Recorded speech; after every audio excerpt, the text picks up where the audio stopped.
ಬೆಳಗಿನ ಬೆಳಕು ಭಾಗ 7. ಅರಣ್ಯಕಾಂಡ 6ನೇ ಅಧ್ಯಾಯ 1-21 ನಾಜಿ ವ್ರತ. ಶವದ ಹತ್ತಿರ ಹೋಗಬಾರದು. ನಾವು ಅಧ್ಯಯನ ಮಾಡುತ್ತಿರುವ ನಾಜಿ ವ್ರತವನ್ನು ಮುಂದುವರಿಸುತ್ತಾ ದ್ರಾಕ್ಷಾಲತೆ ಮತ್ತು ಕತ್ತರಿಸಿದ ಕೂದಲಿನ ನಿಯಮಗಳನ್ನು, ನಂತರ ಯೆಹೋವನ 3ನೇ ನಿಯಮವನ್ನು ನೀಡಿದನು. ವ್ರತದ ಅವಧಿಯಲ್ಲಿ ನಾಜೀರನು ಯಾವುದೇ ಶವದ ಹತ್ತಿರ ಹೋಗಬಾರದು.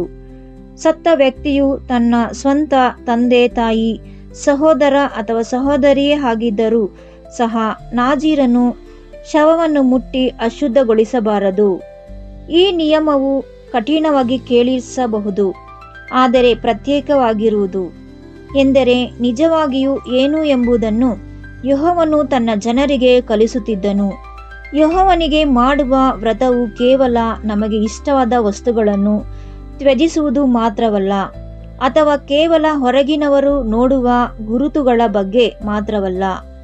ಅದು ನಾವು ಏನನ್ನು ಸ್ಪರ್ಶಿಸುತ್ತೇವೆ, ಏನನ್ನು ಒಪ್ಪಿಕೊಳ್ಳುತ್ತೇವೆ ಮತ್ತು ನಾವು ಏನನ್ನು ರೂಪಿಸುವಷ್ಟು ಹತ್ತಿರಕ್ಕೆ ಯಾವುದನ್ನು ಅನುಮತಿಸುತ್ತೇವೆ ಎಂಬುದನ್ನು ಸಂಬಂಧಿಸಿದೆ. ನೂತನ ಸೃಷ್ಟಿಯ ವಿಶ್ವಾಸಿಗಳಾದ ನಾವು ಇದನ್ನು ಆಲೋಚಿಸುವಾಗ ನಮ್ಮ ಸ್ವಂತ ವ್ರತವನ್ನು ನೆನಪಿಸಿಕೊಳ್ಳುವುದು ಸಹಕಾರಿ. ದೀಕ್ಷಾಸ್ಥಾನದಲ್ಲಿ ನಾವು ಹಳೆಯ ಮನುಷ್ಯರನ್ನು ಬಿಟ್ಟು ಯೆಹೋವನ ಪ್ರತಿರೂಪದಲ್ಲಿ ಸೃಷ್ಟಿಯಾದ ಹೊಸ ಮನುಷ್ಯನನ್ನು ಧರಿಸಿಕೊಳ್ಳುತ್ತೇವೆ ಎಂದು ಒಪ್ಪಿಕೊಂಡಿದ್ದೇವೆ. ನಾವು ಹಂತ ಹಂತವಾಗಿ ಕ್ರಿಸ್ತನ ರೂಪಕ್ಕೆ ಬದಲಾಗುತ್ತೇವೆ ಎಂದು ಪ್ರತಿಜ್ಞೆ ಮಾಡಿದ್ದೇವೆ. ಇದು ಹೆಮ್ಮೆಯಿಂದ ಕೂಡಿದ ಪ್ರತ್ಯಕ್ಷತೆಯಲ್ಲ, ಬದಲಾಗಿ ಪರಿಶುದ್ಧತೆಯ ಜೀವನವಾಗಿದೆ. ಆದುದರಿಂದ ನಾಜೀರನು ಶವದ ಹತ್ತಿರ ಹೋಗಬಾರದು ಎಂಬ ನಿಯಮದ ಅರ್ಥ ನಾವು ದೈಹಿಕವಾಗಿ ಸತ್ತ ಹೆಣಗಳಿಂದ ಓಡಿ ಹೋಗಬೇಕು ಅಥವಾ ಅಂತ್ಯಕ್ರಿಯೆಗಳಂತಹ ಮಾನವೀಯ ಜವಾಬ್ದಾರಿಗಳನ್ನು ನಿರಾಕರಿಸಬೇಕು ಎಂದಲ್ಲ. ಇದರ ಆಳವಾದ ಪಾಠವೇನೆಂದರೆ, ಯೆಹೋವನಿಲ್ಲದೆ ಜೀವನವು ಸತ್ತಂತೆಯೇ, ಪಾಪವೇ ಮರಣ, ಮತ್ತೆ ಅವಿಧೇಯತೆಯ ಹಾದಿಗೆ ಮರಳುವುದೇನೆಂದರೆ ಸಮಾಧಿಗೆ ಮರಳಿದಂತೆ. ಶಾಸ್ತ್ರವು ಇಂತಹ ಮರಣದ ಬಗ್ಗೆ ಸ್ಪಷ್ಟವಾಗಿ ಹೇಳುತ್ತದೆ. ಪೌಲನು ವಿಶ್ವಾಸಿಗಳಿಗೆ ಹೀಗೆ ಹೇಳುತ್ತಾನೆ: ಒಂದಾನೊಂದು ಕಾಲದಲ್ಲಿ ನೀವು ನಿಮ್ಮ ಅಪರಾಧಗಳಲ್ಲಿಯೂ ಪಾಪಗಳಲ್ಲಿಯೂ ಸತ್ತವರಾಗಿದ್ದೀರಿ. ಎಫೆಸದವರಿಗೆ 2ನೇ ಅಧ್ಯಾಯ 1ನೇ ವಾಕ್ಯ. ಆ ಮರಣವೆಂದರೆ ದೇಹವು ಉಸಿರಾಡುವುದನ್ನು ನಿಲ್ಲಿಸಿತು ಎಂದಲ್ಲ, ಬದಲಾಗಿ ಯೆಹೋವನೊಂದಿಗೆ ನಮ್ಮ ಸಹಭಾಗಿತ್ವವು ಮುರಿದು ಹೋಗಿತು ಮತ್ತು ನಮ್ಮ ಒಳಗಿನ ಜೀವನವು ಪಾಪದಿಂದ ಆಳಲ್ಪಟ್ಟಿತು ಎಂದರ್ಥ. ಇದಕ್ಕಾಗಿಯೇ ನಾವು ನಿರ್ಜೀವ ಕೃತ್ಯಗಳನ್ನು ಹಾನಿಕರವಲ್ಲವಾದವುಗಳೆಂದು ಪರಿಗಣಿಸಲು ಸಾಧ್ಯವಿಲ್ಲ. ನಮ್ಮನ್ನು ಮತ್ತೆ ಅವಿಧೇಯತೆಯ ಕಡೆಗೆ ಎಳೆಯುವ ಯಾವುದೇ ವಿಷಯದ ಮರಣವು ನಮ್ಮೊಳಗೆ ಮತ್ತೆ ಕೆಲಸ ಮಾಡುತ್ತಿದೆ ಎಂಬುದರ ಸಂಕೇತವಾಗಿದೆ. ಮತ್ತು ನಾಜೀರ್ ವ್ರತವು ಕೇವಲ ಶವವನ್ನು ಮುಟ್ಟುವುದನ್ನು ಮಾತ್ರವಲ್ಲ, ಅದರ ಹತ್ತಿರ ಹೋಗುವುದನ್ನು ನಿಷೇಧಿಸುತ್ತದೆ. ಇದು ಬಹಳ ಮುಖ್ಯ. ಪಾಪಕ್ಕೆ ಬೀಳುವುದು ಕೃತ್ಯ ನಡೆಯುವುದ ಮೊದಲೇ ಪ್ರಾರಂಭವಾಗುತ್ತದೆ. ಅದು ಹತ್ತಿರ ಹೋಗಿರುವುದರಿಂದ ಪ್ರಾರಂಭವಾಗುತ್ತದೆ. ಒಂದು ಆಲೋಚನೆಯನ್ನು ಮನಸ್ಸಿನಲ್ಲಿ ಪೋಷಿಸುವುದರಿಂದ ಅಥವಾ ಆಸೆಯನ್ನು ಬೆಳೆಸುವುದರಿಂದ ಪ್ರಾರಂಭವಾಗುತ್ತದೆ. ಹೃದಯದಲ್ಲಿ ರಹಸ್ಯ ಆಕರ್ಷಣೆಯನ್ನು ಉಳಿಸಿಕೊಳ್ಳುವುದರಿಂದ ಪಾಪವು ಪ್ರಾರಂಭವಾಗುತ್ತದೆ. ನಂತರ ಮುಂದಿನ ಹೆಜ್ಜೆಗಳು ಸುಲಭವಾಗಿ ಬರುತ್ತವೆ. ಯೆಹೋವನ ಜ್ಞಾನವು ಇದನ್ನು ಮೊದಲೇ ಕತ್ತರಿಸುತ್ತದೆ. ಹತ್ತಿರ ಹೋಗಬೇಡ. ಪೌಲನು ಮತ್ತೊಂದು ಸ್ಥಳದಲ್ಲಿ ಈ ಆತ್ಮಾಧಿಕ ಮರಣದ ಬಗ್ಗೆ ಮಾತನಾಡುತ್ತಾನೆ. ಭೋಗ ವಿಲಾಸಗಳಲ್ಲಿಯೇ ಜೀವಿಸುವ ವಿಧವೆಯು ಬದುಕಿದ್ದರೂ ಸತ್ತವಳೇ ಎಂದು ಅವನು ಹೇಳುತ್ತಾನೆ. 1ನೇ ತಿಮೋಥಿ 5ನೇ ಅಧ್ಯಾಯ 6ನೇ ವಾಕ್ಯ. ಇಲ್ಲಿಯೂ ಸಹ ಮರಣ ಎಂದರೆ ದೇಹ ಸಮಾಧಿಯಲ್ಲಿರುವುದು ಎಂದಲ್ಲ, ಬದಲಾಗಿ ಮಾಂಸಿಕ ಇಚ್ಛೆಗಳಿಂದ ಆಳಲ್ಪಡುವ ಹೃದಯದ ಬಗ್ಗೆ ಹೇಳಲಾಗುತ್ತಿದೆ. ಸುಖ ಭೋಗಗಳೇ ಒಡೆಯನಾಗುತ್ತವೆ ಮತ್ತು ಯೆಹೋವನು ಹೊರಹಾಕಲಾಗುತ್ತದೆ. ಇದು ಒಂದು ಬಲವಾದ ಸತ್ಯವನ್ನು ತೋರಿಸುತ್ತದೆ. ಮಾಂಸಿಕ ಜೀವನವು ಯೆಹೋವನ ದೃಷ್ಟಿಯಲ್ಲಿ ಮರಣವಾಗಿದೆ.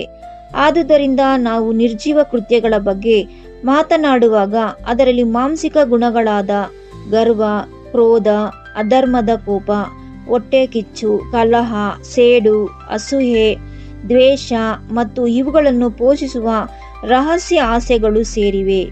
ಇವು ಸಣ್ಣ ವಿಷಯಗಳಲ್ಲ, ಇವು ಮರಣದ ಸ್ಥಿತಿಗಳು. ಇವು ಹೃದಯವನ್ನು ಯೆಹೋವನ ಜೀವದಿಂದ ಬೇರ್ಪಡಿಸುತ್ತವೆ. ಆರಂಭದಿಂದಲೂ ಮರಣವು ಪಾಪದ ಮೂಲಕ ಪ್ರವೇಶಿಸಿತು.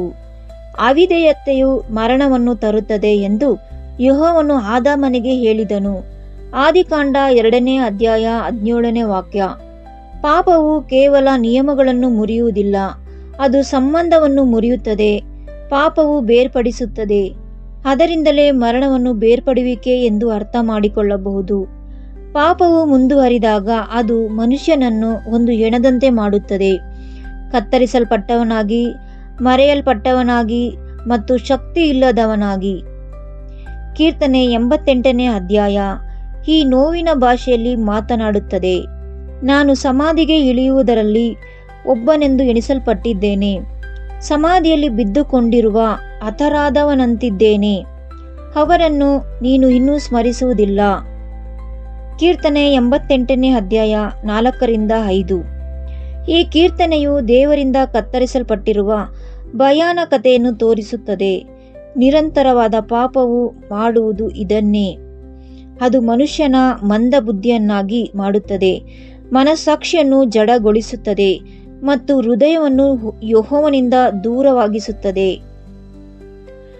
ತೋರಾದಲ್ಲಿ ಶವದೊಂದಿಗೆ ಸಂಪರ್ಕ ಹೊಂದುವುದು ಅಶುದ್ಧತೆ ಮತ್ತು ಮಾಲಿನ್ಯದ ಸಂಕೇತವಾಗಿತ್ತು.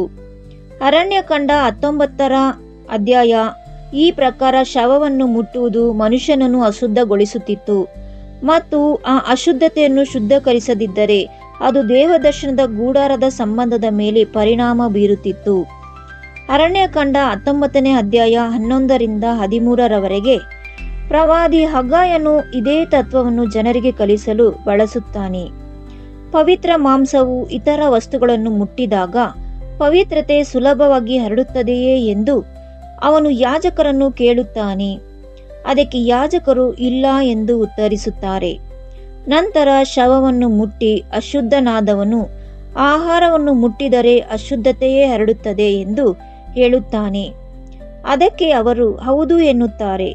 ಆಗ ಹಗ್ಗಾಯನು ಯೆಹೋವನು ಜನರ ಪಾಪದ ಕಾರಣದಿಂದ ತಾವು ಮುಟ್ಟಿದ್ದನ್ನೆಲ್ಲ ಅಶುದ್ಧಗೊಳಿಸುವ ಅಂತಹ ಸ್ಥಿತಿಗೆ ಬಂದಿದ್ದಾರೆ ಎಂದು ಹೇಳುತ್ತಾನೆ.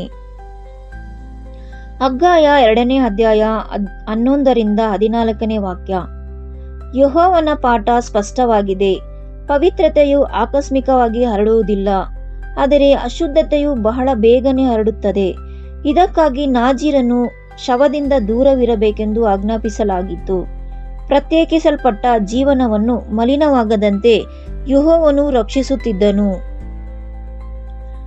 ಇದು ನಮ್ಮ ಸ್ವಂತ ನಡತೆಯನ್ನು ಅರ್ಥ ಮಾಡಿಕೊಳ್ಳಲು ಸಹಾಯ ಮಾಡುತ್ತದೆ.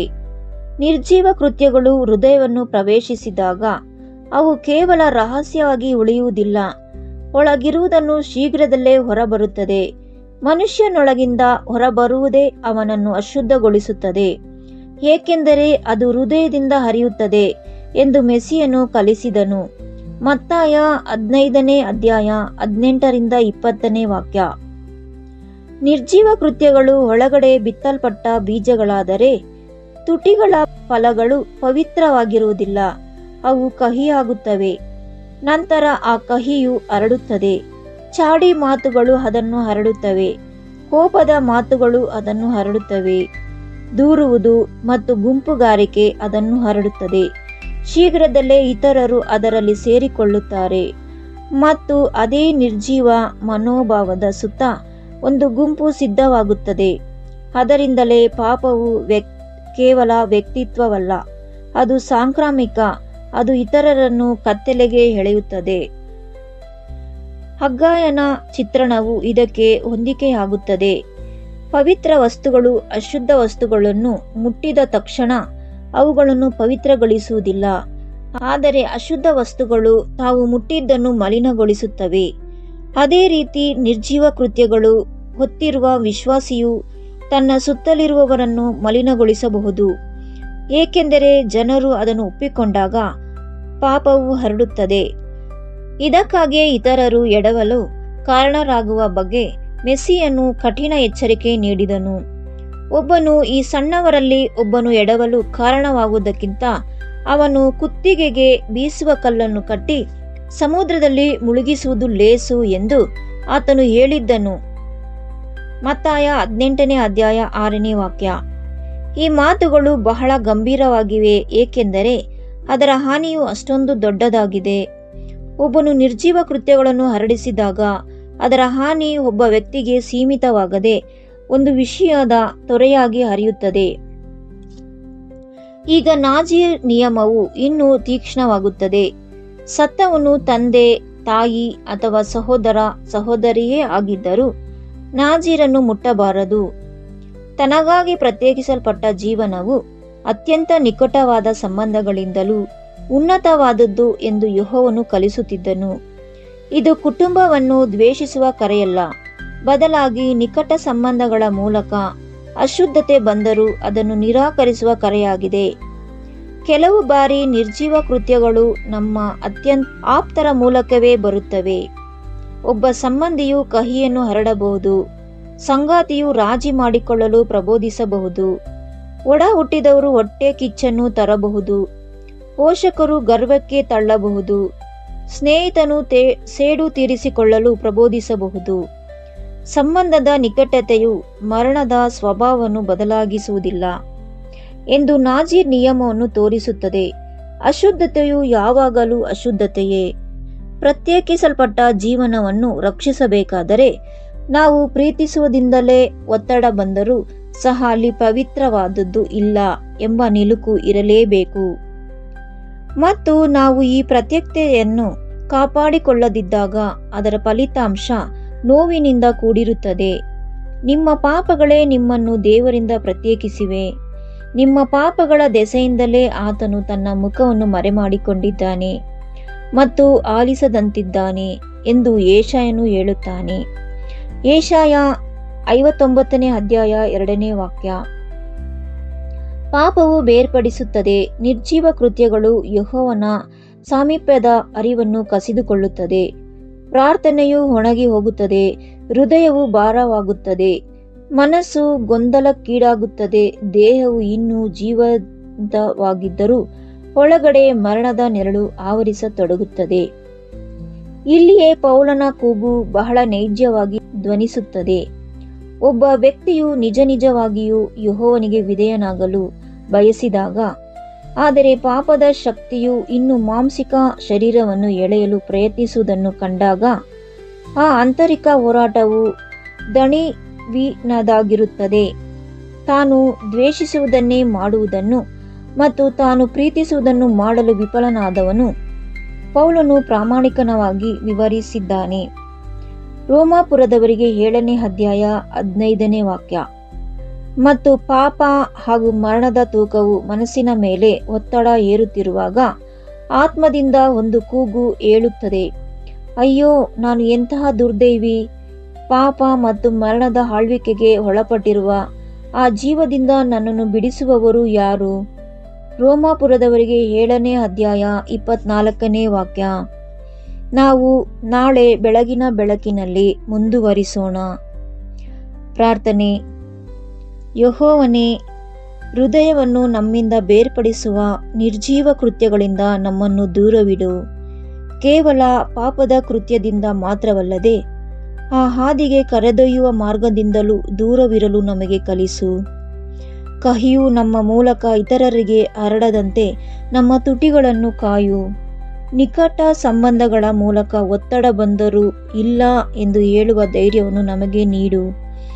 ನಮ್ಮ ಮನಸ್ಸಾಕ್ಷಿಯನ್ನು ಶುದ್ಧೀಕರಿಸು ಮತ್ತು ನಮ್ಮ ಹೃದಯಗಳನ್ನು ಮೃದುವಾಗಿಡು. ಇದರಿಂದ ನಾವು ಕೆಟ್ಟತನಕ್ಕೆ ಜಡವಾಗದಂತೆ ಇರೋಣ. ಕ್ರಿಸ್ತನಿಗೆ ನಮ್ಮ ನಿಷ್ಠೆಯನ್ನು ಬಲಪಡಿಸು ಮತ್ತು ನಮ್ಮ ಜೀವನವನ್ನು ನಿನ್ನ ಹೆಸರಿಗಾಗಿ ಪ್ರತ್ಯೇಕವಾಗಿರಿಸು. ಕ್ರಿಸ್ತನ ಹೆಸರಿನಲ್ಲಿ ಬೇಡಿ ಹೊಂದುತ್ತೇವೆ ನಮ್ಮ ಜೀವನುಳ್ಳ ಪರಮ ತಂದೆಯೇ, ಆಮೇನ್.